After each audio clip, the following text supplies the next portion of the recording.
Our show today is about survival. It's about, we're calling it Your Survival Guide, and it's about active shooter. And I'd like to read some statistics to let you know how prevalent this has become and how much it's increasing.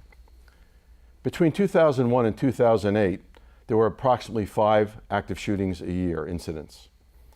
By 2009, that number tripled. By 2016, there were 20 shootings, according to the FBI. And by 2017, that number went up 50% additional to 30 shootings. Texas leads the way with 6, and Florida with 5. These 50 incidents were responsible for 221 deaths, and 722 people were wounded. 20% of the incidents involved citizens who were engaged the active shooter. They were typically between 14 and 66 years old. 34% of the incidents were in areas of commerce. 14% were in educational environments, such as schools, and 6% on government property. Between 2000 and 2013, there were 160 active shooter incidents. 6 were involving women, which is surprising. But we have 2 guests today to help us explore this topic in more depth. We have Captain Brian Thiers, and we have Kathy Lehner, who's the president of the Venice Area Chamber of Commerce. They're going to help us explore this topic. Brian, let's start with you. What is meant by the term active shooter? Thank you, Dennis. Active shooter is defined by mass casualty events. So the killing of most people in the shortest amount of time by one or more individuals. And why are incidents on the rise? You know, we read the statistics, we see what the FBI is doing, and it takes them some time to get their statistics together. I would say notoriety, a lot of press coverage, you know, brings it to the forefront of our emotions. And unfortunately, society has a vengeful attitude now. We're seeing a lot more hatred in our country, more than we've ever seen before. And Kathy, let me bring you into the conversation. How is the Chamber of Commerce getting involved with educational opportunities? Interesting enough, at our program planning, when we were looking at what we do for the year, one of the things came up about a disaster preparedness. And part of that disaster preparedness was workplace safety. We have to name it a little softer, that we can deal with it because it's something scary. And when we started looking at that, that's when we realized, I guess we need to start focusing on this because it's today's reality. When you were in many years ago, you were taught if you were caught on fire to stop, drop, and roll. Well, today's new fire is to run, hide, and fight. So the Chamber's starting to present that to our members. When you look at commerce being one of the highest statistic of where these incidents happen, this is something we have to take part of and help educate. And are Chamber members actively seeking this kind of education? It's still a little frightening. No one wants to admit it can happen here and happen to us. So I think by bringing it about and even talking about it, will at least open our eyes to be prepared, just like that fire drill. Okay. And let me ask you, Brian, have you personally been involved in an active shooter incident? I have not. Thankfully, we're very fortunate in this area to not have an active shooter event. Now, that being said, you know, 20 years ago, the Columbine High School really took the forefront, brought national news into an active shooter event. And it changed not only the way that our country views active shooter events, but it also changed the mindset of law enforcement. 20 years ago, officers would contain and hold a perimeter until the tactical teams were in place. Fast forward to today, every one of our officers nationwide is equipped and trained and prepared for an active shooter event. So the first officer through the door, he's the one that goes right to the shooter and stops the killing, versus hold and wait and allow them to continue to do what they're doing. The training has shifted gears to you go. You hit the door and you go. And very fortunately in this area, every agency has been able to equip, train, and prepare our officers for an unfortunate event. But again, we've been very fortunate to not have an event a large-scale event in this area. How much time does it take to arrive on the scene typically? So when we go into businesses and we teach the civilian response to an active shooter event, we stress that the average across the nation is 3 minutes. So from the moment that the shooting is started and 911 is notified, the national average is three minutes. Now that could be shorter or longer depending on where you're at. So we ask when we go into these businesses and we tell them, you have to stay alive for 3 minutes until we get there and address the situation. I once spoke to a police officer that said, it's interesting to observe the way police officers will dine in a restaurant. They'll jockey for position and they'll all want to face the door. Is that true? So it's the same thing we teach civilians. It's just being completely aware of your surroundings at all times. I walk into a restaurant, I know that I came in the front door, I went past the cash register and I sat in a booth. But I also know that there's a kitchen, I also know that there's a back door, a side door. I can get into the bathroom, get into the ceiling. You have to think, unfortunately, like Kathy said, it's not a fun topic, but you have to think, I have the right to live. What steps do I need to do to protect myself and my family to make sure that I do live? So it's just being aware of your surroundings, knowing that just because I came in that door doesn't mean that I have to go out that door. Okay. In the event of an active shooter incident and the perpetrator is out of ammunition or they're reloading ammunition, is that a good time for somebody to do something, to strike, or are they better off just running? So the run, hide, fight concept, I'll go exactly what Kathy said. Run, hide, fight, or avoid, deny, defend. The first thing we want you to do is, if you can get out, get out. Get as far away as fast as you can, and then once you're safe, call 911. If you can't get out, that's where you hide. But by hiding, that doesn't mean you crawl under a desk and play dead. Barricade a door, tie your belt around the door handle so they can't open it, lock the door, hide in a closet, bury yourself as far away from the person as you can. You got to remember, the shooter also knows he has 3 minutes. Just like we know we have 3 minutes, you have 3 minutes, the shooter's also thinking 3 minutes. They try a door handle and it's locked, they're moving on. Do the best you can to hide. And if you can't hide, defend yourself. It's just like I said, we live in a society, we can't live in fear. You have the right to live. Embrace that right. Grab a coffee cup, take a knife, take a firearm if you carry, grab a fire extinguisher, defend your life, go home to your family. And that's what we stress. So with all of these incidents that have happened, is there a profile that they have come up with, the FBI or whomever, as to what an active shooter is likely to have, what their issues are, or why they do what they do? Oftentimes an active shooter has the avenger mindset. They have the anger. They've been fired from a job. They're taking up a position against a family member. They're upset over a custody battle. Most of them have the avenger mindset. In terms of a profile, there's not really a definitive profile to an active shooter. Like I said, it's most times, it's the avenger, upset, angry at the world, but sometimes it's not. So it's right down the middle. Kathy, how many people attended your educational session on active shooting? It was our first step to start introducing something, and it was at our monthly business meeting. We have about 70, 80 people that attend that meeting. And we had Barbara Martinez, who came in, who is a former FBI agent, who was the fact-finding one. And she, 5'5", you would never think, but I wouldn't want to mess with her. But she started the conversation to not scare everybody. That was the whole point, to not be afraid, but to be prepared. And it was interesting to watch everyone at that meeting just focused, paying 100% attention. You could hear a pin drop because they wanted to hear every word she had to say, but yet you could tell they were nervous to ask anything else that you don't want it to happen to you. Do you have other events scheduled coming up in the near future? We are working on that. We are working at our lunches and to be able to bring businesses in, to give them a little more information about what to do. Maybe even prepare their business, how to, I guess, look at things when someone's walking in a front door, how to feel, how to react about something.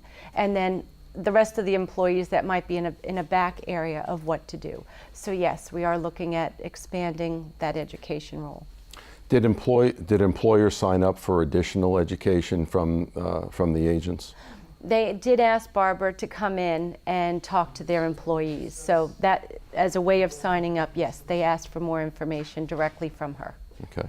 Brian, as part of what you do you assess a building for weak points, for choke points, for where the best places to hide, or what employees and employers, what their best options are? Sure.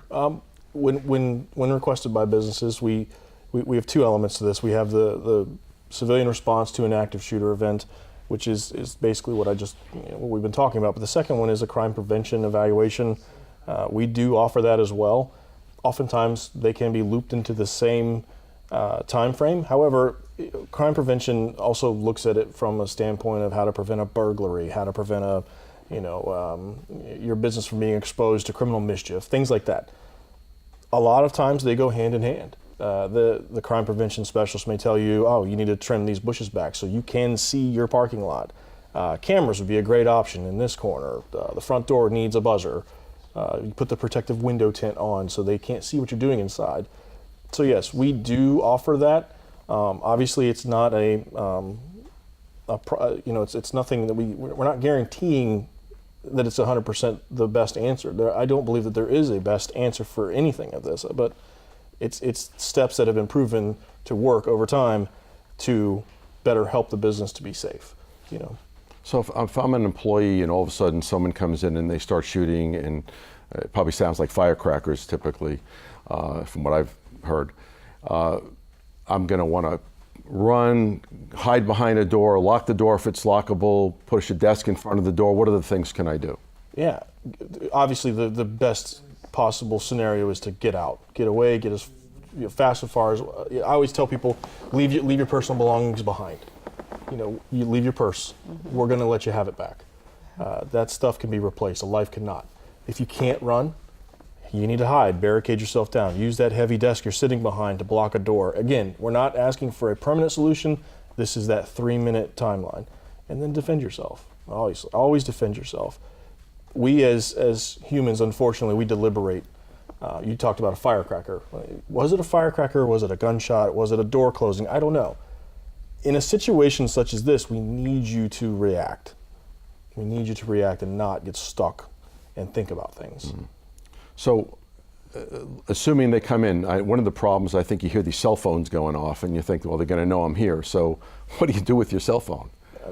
Leave it if you have to. Just run away from it. Or, grab it and go. Yeah. Yeah, run it, do it again, put it on silent. Yeah. It's a switch. Yeah. But are there any apps that are for cell phones, like to alert a school shooting or something of that nature, so that all the students would know at the same time that there's a problem? I don't know if there's an app that's now geared towards. There's private companies and private applications that do exist. Florida recently just rolled out the Fortify Florida app. It's put on by the Attorney General's office in post to the Stoneman Douglas shooting.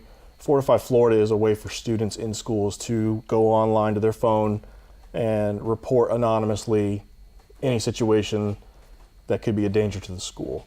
And what's great about the app is that it directly connects them to law enforcement. So all of the schools in our jurisdiction, if a student were to enter something in the Fortify Florida app, we're immediately notified. If within 10 minutes there's not been a response from the person who gets the notification, it goes to the next level, communications to all the way up to the chief of police. Apps like that do exist. As far as notification of an active shooter event, I don't know that there's been one set app created for that yet. I'm sure that there's obviously been looking into it, but the biggest part about this is how do we prevent it?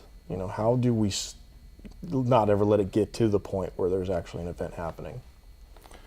What is meant by lizard brain? I've heard that term, and I hope I don't have a lizard brain, or maybe I do want one. Oh, you do have a lizard brain. It's the primitive part of your brain. It's the fight or flight, we call it. And I'll go back to your firecracker statement where you said you hear a sound and you're like, wait a minute, what was that? So humans, we deliberate everything. In our mind, we deliberate it, we deny it, and then we make a decision. So we say, was that a firecracker or was it a gun? I don't know. No, it was probably a firecracker. I'm going to go with that. No, it was probably a gunshot. Now I need to get out. In reality, you hear a gunshot, run, get out, react instantly. Be that lizard. Jump at the chance to get out. Those milliseconds will save lives.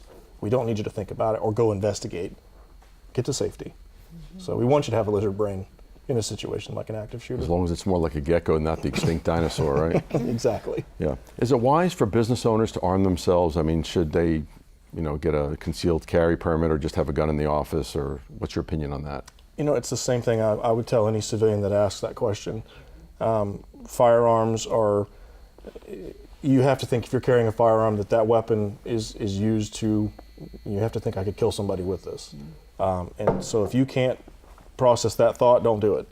If that gun can be taken from you, if you're down to the point where you're up against somebody and they can take it from you and use it against you or someone else, don't carry. Anything can be a weapon. I would leave that completely to the business owner. I put that right back on them and say, you protect yourselves as you seem fit. I may carry a gun, Kathy may not. It's totally, person by person basis. We'll ask Kathy. Kathy, do you pack heat? Are you packing? I'm not. Okay. Do you own a gun? No. Okay. Does anyone at the chamber have a weapon there in their desk or something, or locked up? Or No. Locked up wouldn't do you a lot of good anyway. No, we don't. Okay. What other advice can you offer in the event of confronting an active shooter? Brian? Don't be a victim. Don't allow yourself to fall victim to fear. Realize you have a life to live, you have a family, you have friends, you have a place in this community that some coward's not going to take away from you. Don't let them do that. Don't be a victim, is what I always tell people. They're there, they're going to kill you. Have that mindset. So don't be the victim. Fight. You have the right to live. You have that right to live. That's right. Well, absolutely. You don't want today to be your last day. Nope. No. Not at all. So what are the most vulnerable businesses or venues? What we're seeing now, unfortunately, we're seeing open air, obviously, is a very difficult, it's very difficult to, like confined areas are obviously easier to protect. Open air, we saw that in Las Vegas, we see it in schools. It's very unfortunate that our schools are turning into fortresses, but that's the route we have to take. We're going to have the one door in, one door out mentality as we go forward. Open environments are very susceptible because it's very hard to put up a metal detector at a park. Does that make sense? Sure. Yeah. So, let's say there are hostages involved. How does that change the scenario? What kind of complications are involved with that if there's a hostage situation? well, if we have a hostage situation, we no longer have an active shooter. They're no longer seeking to kill as many people as possible. So we know that at that point, we have plans in place. We have plans for everything. Where you have a plan A, plan B, we have plan triple Z. We plan beyond plan. And so a hostage situation changes your element of how you deal with it. That's where you have time to stage a SWAT team or a response team. You have time to stage negotiators, crisis negotiators, hostage negotiators, and then you try to communicate. And it's differing from an active shooter. An active shooter is blindly killing whoever and however and as many as they can before the cops get there. What if you are the hostage? Just listen to what they're telling you? Or That's a tough question. If again, falls back to you have the right to live. Don't be a victim. I will stress that throughout this entire program. Don't be a victim in anything. Yeah. You have the right to live and live a good life. Don't be a victim. Kathy, what are other chambers doing to prepare for an active shooter in terms of education? I haven't heard of other chambers actively doing anything yet. What I would like to expand upon what you're saying is you have the right to live. So as a Chamber of Commerce and coming into a community and we live in paradise. Venice is paradise. The whole Venice area, Sarasota County, Manatee County. Don't let one isolated incident stop you from enjoying your life. That's the angle I would go. Don't stop enjoying your life. Participate, plan that vacation, come. Don't let one isolated incident stop you or put you in any type of fear mode that you won't enjoy your life. You know, when you go into an arena, they quickly you check your bag and they run a metal detector or some wand, whatever that. I'm assuming it's a metal detector. How effective is that? Have there been arena incidents in the arena where people have gotten through that security? I'm sure there's been people that have gotten through, Dennis. That's, you know, we work to prevent. It's not 100% all the time. However, I do see it happening more and more, especially in sporting arenas. You see it even in the Major League Baseball, the spring camps that we have all over Florida, the Grapefruit League. You know, they're all wanding now and checking purses and actually walking through metal detectors in these parks. That's a great thing. You know, that really does. If anything, it's a deterrent for someone who may be looking to come in and do something bad. They're going to say, well, I may not even be able to get in the door. You know, so great. That's fantastic. That's what, again, like you said, it's unfortunate, but necessary. Kathy, what has the chamber done to reinforce their office or beef up security, if anything? Do you have doors that lock? Do you lock the doors? Do you? We haven't gone through that process yet. Okay. This was brand new, just not even 30 days ago. And we just stumbled upon a member who has been involved in that. And that led to our first meeting, our business meeting. And we are scheduled to bring her in to walk through our office. We have Sheriff Knight, Sarasota County Sheriff, and of course the City of Venice that will come. They always go through our parking lot just on a regular basis anyway. And we can rely on them and ask them for their help to guide us on what we need to do next. But that is in our plan. Good. And it only came out of our planning session not long ago. So Brian, what should Kathy do? How should the chamber fortify their building? But obviously they have people coming in off the street as a tourist center as well. So we don't want to fortify it. We want to be. You need to be open. Right. Businesses have to be open. Like you said, don't live in fear. Just be aware. You know, see something, say something. Connect with your community. Connect with your law enforcement. You know, invite your law enforcement in to have a bottle of water with you. That's huge. You know, set up appointments with your local law enforcement agencies. Have them come out, teach your civilian response to active shooter events. Have them do a crime prevention survey. And then once that's in place and your security plan is put to where you want it, practice it. You know, run through a drill. We don't need to be there for that. Law enforcement doesn't have to be there for you to run through a drill. Treat it like a fire drill. You know, we saw that at, unfortunately, 9/11. There was a gentleman who worked for a large firm in the towers, and he bugged his bosses for years that he wanted to do fire drills to get them out. They wouldn't let him do it. The 93 attack happened. Sure enough, do your fire drills. And when 9/11 happened, every single, like 3,000 employees from that business got out because they followed the plan that they practiced annually and that they knew was in place. So if you put a plan in place, stick to it and practice it. What do you tell your children? I mean, not just your children, just in general. What should we be telling our children? You know, it's the same thing that I would tell an adult. See something, say something. You see something that doesn't seem right, and then when things are you know, if it, God forbid, an active shooter event, but any major crisis event, run. I tell my children, run as far and as fast as away as you can. I'll get you eventually, but get away, run away. And what about the elderly? They can't just pick up and run. A lot of times they have You're issues. right. What do you do with it? What do you tell them? Even the elderly still have a right to live. So defend yourself. And we you know, I would defend an elderly person, but definitely, you know, survive. Do what you can to survive. So, just out of curiosity, you have fellow officers. Have any of them been involved with active shooter incidents?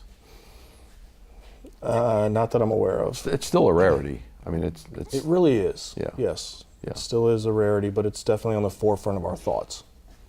Yeah. And Kathy, what else can you add to the topic in terms of what businesses are looking for, what they want to accomplish, what they have done? Why did you engage the active shooter training to begin with? Well, it had to do with your workplace safety. It had to. It survey? started right within our own business, the chamber's business, as far as being prepared for hurricanes. And then you take it to the. I mean, we prepare. We have that little survival kit for a reason. So this is just an extension of that. Right. It's our own survival now, as opposed to a flashlight in a box. So it's information.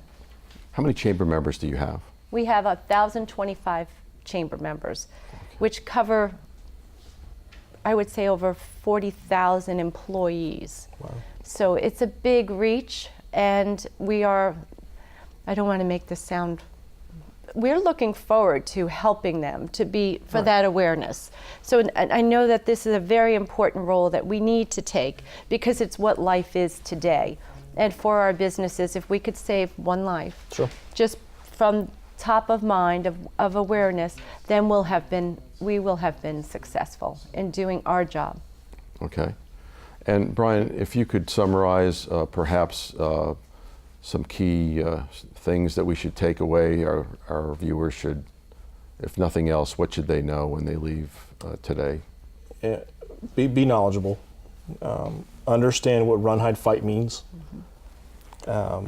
Be prepared. Be aware of your surroundings at all times. This, like Kathy said, this could be for, a fire. It could be for a car crash. Don't just think active shooter. Think mass. Think just big problems. And then don't forget that every human life has value, and we have that right to live. Don't be a victim. I stressed that the entire episode, but That's right. I support it. I really believe that if we fall into the idea that we're going to be a victim, you've given up. Don't ever give up in a situation like that. God forbid you're ever involved in one. Be prepared and survive. Well, I want to thank you both for being our guests today on Score Business TV. Thank you. And I want to thank our sponsor, Wells Fargo. The next show will be on exit strategies. And just as if you have the right to live, you have the right to go back to your families alive, you also have the right to watch our next TV show on exit strategies. So if you have a business, if you're starting a business, you should be thinking at some point, I'm going to be exiting that business. And planned is always better than unplanned. That's right. Sure, people get sick, things happen, but that'll be our next show. So this is Dennis Zink for Score Business TV. I want to thank you all for watching, and please stay safe.